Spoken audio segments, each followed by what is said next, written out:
My second book is out today. I can't even watch my version of this video for Again But Better. It's just this time capsule of how I was feeling in that moment, and those feelings were so intense, and I remember crying. I just can't even watch it. I can't even watch it. But I had to do it for my second book too, because I know someday I'm gonna want to watch it. I'm gonna want to re-feel those feelings, even if I'm not ready just yet. And today my second book is out in the world, Better Together. It's available everywhere books are sold. There are signed editions available at Barnes & Noble. There's a special edition there, and that edition has an extra epilogue that takes place like 4 years later, and it has the series on the cover. Today I'm going to attempt to read the first page of each girl's first chapter, so you have like a taste. It's out in the world, and it's hard. It's really hard to believe, because last year felt like it existed forever and not at all. We were all in quarantine. We're finally getting back to some semblance of normalcy as people get vaccinated. I feel like I'm almost done living on pause. And it's kind of insane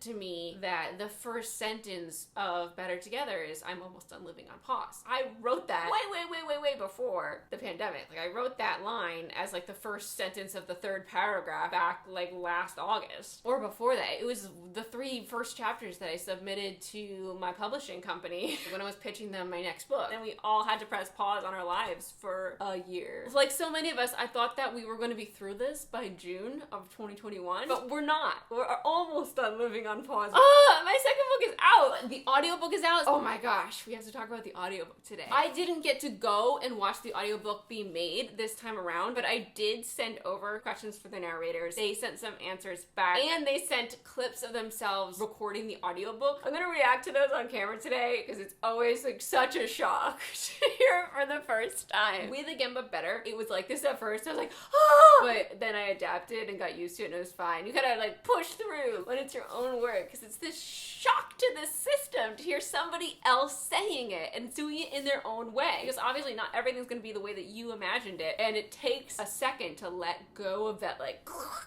control of your own story, because it's gonna be interpreted differently by everyone who reads it. And once you adapt to the way they're saying it, you start to be able to fall into the story again and like enjoy what's actually happening. I am in a stage where I still can't read Again But Better. I know it front and back, but I tried to reread it to write the extra chapter that I wrote for the paperback, and going back to that place brings back all the anxiety of the release of Again But Better still. And eventually that will pass, but right now they're linked and I can't go back to it. Everything is so different this time around. I'm doing a virtual tour. Only about half of the US adults have been vaccinated, so in-person events haven't returned yet. I'm vaccinated, but places don't want to host in-person events yet, because we're all gonna be a little traumatized being around a lot of people because of how scary the past year has been. What can I say about Better Together? It's different from Again But Better. It's a rom-com instead of a rom-com like Again But Better. My next book, which I think I have a title for already, which is insane, because usually I have no idea until the book's done. That's gonna be more in the rom-com vein again. I'm excited to swing back in that tonal direction, but Better Together is the tone I needed to go into after writing Again But Better. My parents got divorced about 11 years ago, and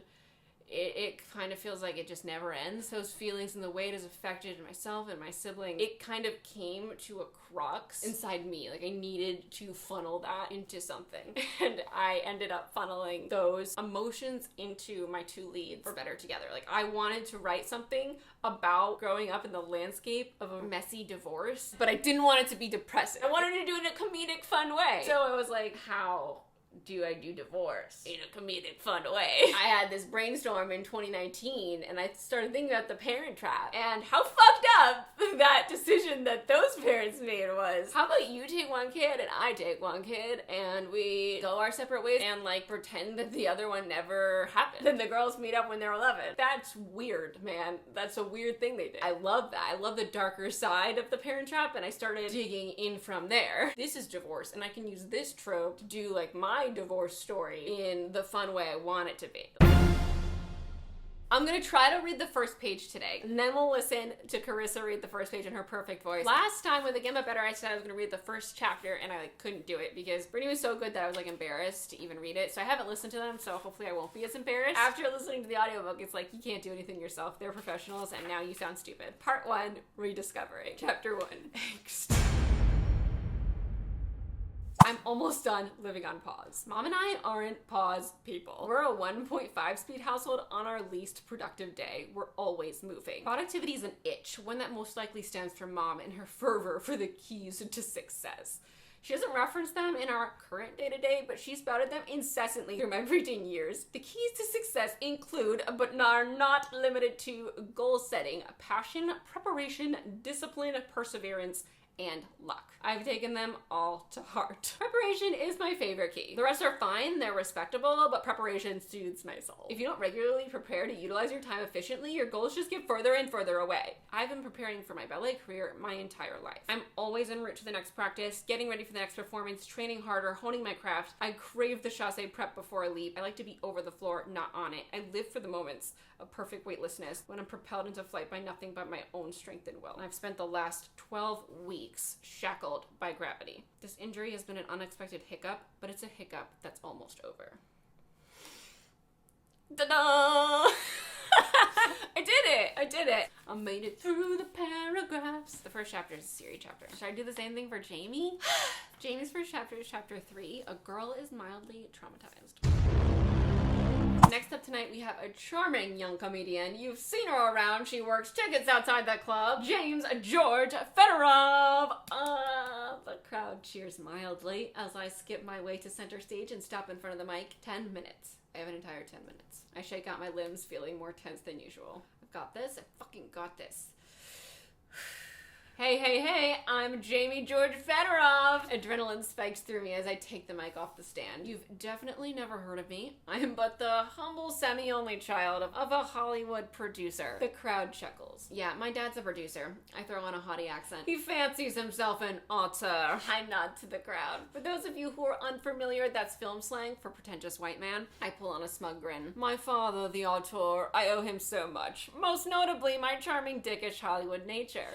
Thanks, Dad. More mild laughter. My dad, he's a youthful, pretentious soul. I sigh wistfully. If I had to guesstimate, I'd say 15. He's a pretentious 15-year-old boy in a 40-year-old's body. I wander to the right of the stage. I'd say I'm like a slightly frumpy 40-year-old in a... I look down at myself in my red corduroy overalls. 12-year-old's body? Laughter. That is the start of Jamie's chapter, so I'm gonna stop there. I did it twice, you guys. I'm really, really proud of myself. So those are the first couple paragraphs of Siri and Jamie's chapters of Better Together. I hope you like them, and if you do, you can order my book or get my book now anywhere you want to. You can get it anywhere. It's so exciting and surreal. Brittany Presley is amazing. And she's back again narrating for Jamie in Better Together. I got snippets of a chapter read by a bunch of different narrators, and she nailed it so hard. I was laughing out loud. I was so happy. Then Carissa Backer is reading for Siri. For the audition, they sent over a snippet of the first chapter from her, and I was almost in tears listening to it. She's amazing. I've read audiobooks from her before. One of them, Daughter of Deep Silence. I just remember being enthralled the whole time, and the narrator was Carissa Backer. They're both very seasoned, very talented narrators. I have narrated about 250 audiobooks. So the last time we worked together was about 2 years ago, and I was up to around 300. So since then, I am up to like 430, maybe? Gonna start with Carissa. I'm almost done living on pause. Mom and I aren't pause people. We're a 1.5 speed household on our least productive day. We're always moving. It's so weird seeing her voice moving, her mouth moving to this. I had the same sensation when I went and watched Brittany record. Like, their voices are so perfect and pristine. How is it coming out of their mouth? Productivity is an itch, one that most likely stems from Mom and her fervor for the keys to success. Preparation is my favorite key. The rest are fine. They're respectable. But preparation soothes my soul.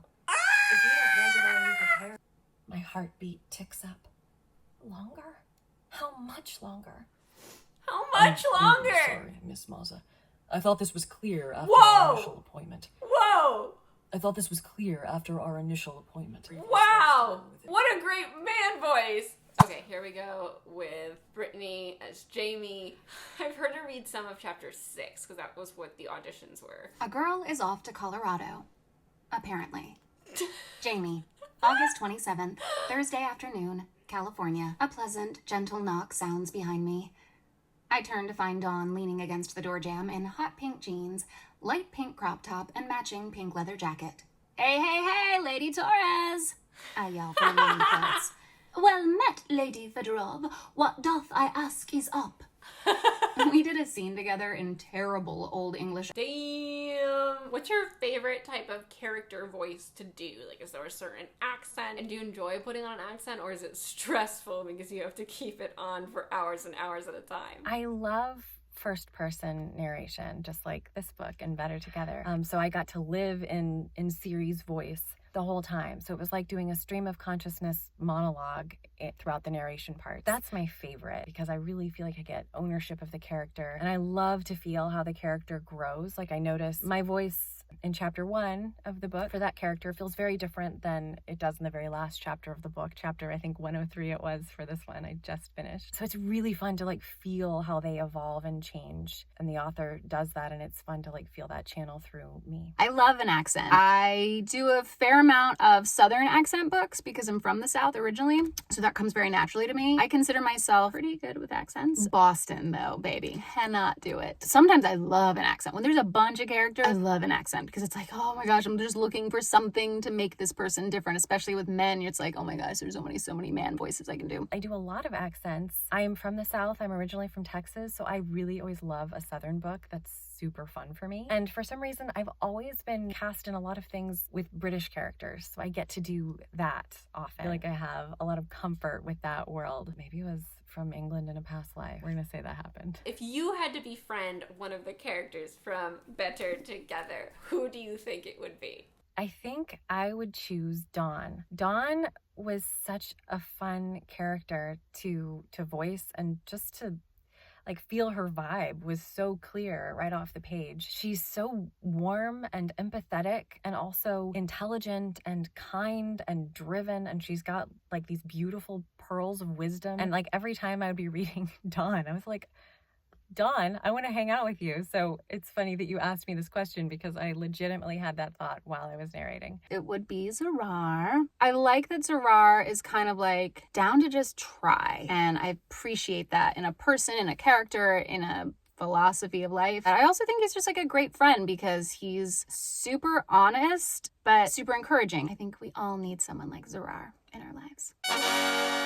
My virtual book tour started yesterday, but it's going on through the 7th. And then after the 7th, I am doing a mini read-along live sort of a thing. So we can talk more about the book in a spoilery fashion because I love being able to do that with you guys face-to-face on the tour, like talk to you guys. I thought it'd be fun to have some like separate live shows. So this will be on Instagram, and Catty-tastic will be joining me for the first one on June 10th, and we'll be talking about Act 1 of Better Together, talking about anything that you guys want to talk about, and talking about writing an Act 1 in general. I think that'll be super fun, and I'm so excited to be doing something with Kat. And then I'm going to schedule one for Act 2 and Act 3, just so we can chat all the things, even though I'm not going to be able to see you guys in person. Since I shared my writing process, we can connect different things in maybe the writing vlogs. I can take more questions and talk about more spoilery things and have like the best equivalent to a book talk that I can do for this book. So you can check the description for more information on that, and or follow me on Instagram at Christine Riccio. That's where those lives will be. Another thing I'm doing this week, I'm vlogging my virtual tour experience. I'm so glad I vlogged the Again But Better tour experience because again, like 2 of the best weeks of my life. I'm going to do that and capture this like very unique virtual tour experience as well. And since I'm not going to be able to see you guys in person, again, like I want to get as many of your faces in this vlog as possible. I was thinking it would be really fun to include like if you guys have any reactions to anything in the book, any strong like book talky reactions to anything in the book, and you want to like send me a clip on Instagram of you like saying something about something specific, or any reactions to any characters that you love or any scenes that you really enjoyed, and you just want to like record a clip right after you read that part and send it to me, please do. You can email it to me at xtmay1920 or send it to me on Instagram and just like write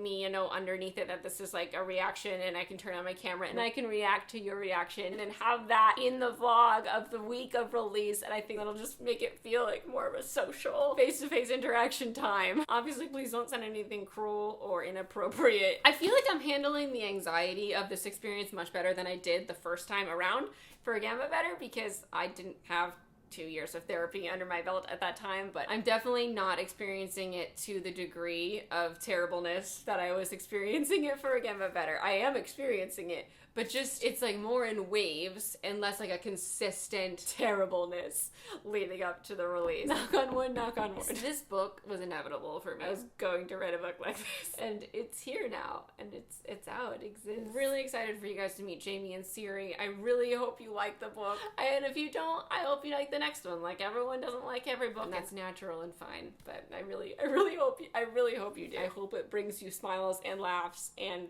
feels. All the links are in the description below. Thanks for being here. Thanks for all your support. It means an unexplainable amount to me. That's a huge part of what fuels me to do what I do. So thank you. Thank you for interacting with me and being here on my release day. I can't believe it. Like, it's so surreal. It's so surreal that I can't even be emotional about it right now. I was so emotional about it in January. I had this whole spiral, and I'm kind of in this place where I'm in shock that it's happening because the world has been on pause. I'm about to hit on pause. I'm Christine.